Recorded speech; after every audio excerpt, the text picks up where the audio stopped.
Well, a very good evening and welcome to our program tonight. We'll be speaking to 4 members of the County Assembly of Nairobi. Kamau James Boro is from the Kikuyu Ward, Chege Maura from Ngara Ward, Fatia Abdullahi Mohammed, a nominated member of Nairobi County Assembly, and Peter Imwatok Makungeni, member of the County Assembly, and of course he's the majority leader at the County Assembly of Nairobi. They have just had their salaries increased, so they can afford the high cost of living. But tonight I will be asking them if the county can afford to shoulder the Finance Bill 2023. That's in the next hour at KTN News KE. The hashtag, as always, is News Hour. Please join the conversation online. I'll be sampling some of your texts much later, and Damian Evans joins us on sign language tonight. Let's get the show on the expressway, and we begin with the Finance Bill 2023, which was sailed through after the second reading with 176 members of Parliament voting in the favor of that bill at the National Assembly after intense debate that went up to late evening, almost 8 p.m. today. Now, 81 members also opposed to the Finance Bill. The National Assembly's Finance and National Planning Committee tabled the amended Finance Bill 2023 on Tuesday after incorporating the views from you, the public. You tell us that you want Kenyans to feel pain now. I don't know, they will go to heaven soon or start enjoying themselves. It reminds me of Shakahola, Mr. Speaker. That is what the people of Shakahola told people. They told them, sell all your assets, come to us, starve and suffer in pain, then die and see heaven. Mr. Speaker, we do not want our hustlers to die. We will speak for them. They are suffering enough, Mr. Speaker. This bill, we cannot allow it to continue hurting them more than that, Mr. Speaker. This finance bill attempts to raise 289 to around 300 billion. Mr. Speaker, how then do we raise these programs, Mr. Speaker, and all the people of Kenya, regardless of where they live, whether they live in Asimio zones, they require roads, they require medicine, they require fertilizer, they require programs to lift their lives. How else do we finance and grow the economy of this country? The people of Kenya must be able to sacrifice a little bit. On the housing levy, Honorable Tiende brought the element of it being a county function. And I think we consider that seriously. But I wanted also to say something, Honorable Speaker.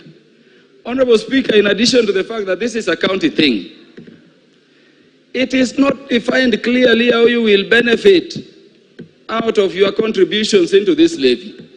And I think in as much as some people may want to push it, let us define. If it were not a tax, Honorable Speaker, it would define how you benefit. We are levied for NHIF, NSSF, and others, but you can benefit. How are you benefiting directly on this? If you are not, Honorable Speaker, I fear we may be going into violation of Article 40 on people's property rights. We have been able to give our farmers fertilizer. The question that we must ask as this House, as we debate the finance bill, what is it that we have a problem with in terms of the expenditure? Honorable Speaker, we have to support the revenue side of the budget because, Honorable Speaker, that is where we draw the resources to be able to take our Kenya forward through infrastructure and any other kind of development that you are undertaking. Going through this bill, you see an attempt to not only ridicule the hustlers or the poor Kenyans, but to actually kill them. Why do I say so? The Speaker, we all know that this country relies solely on fuel and petroleum products. Every facet of the economy is driven by fuel and petroleum products.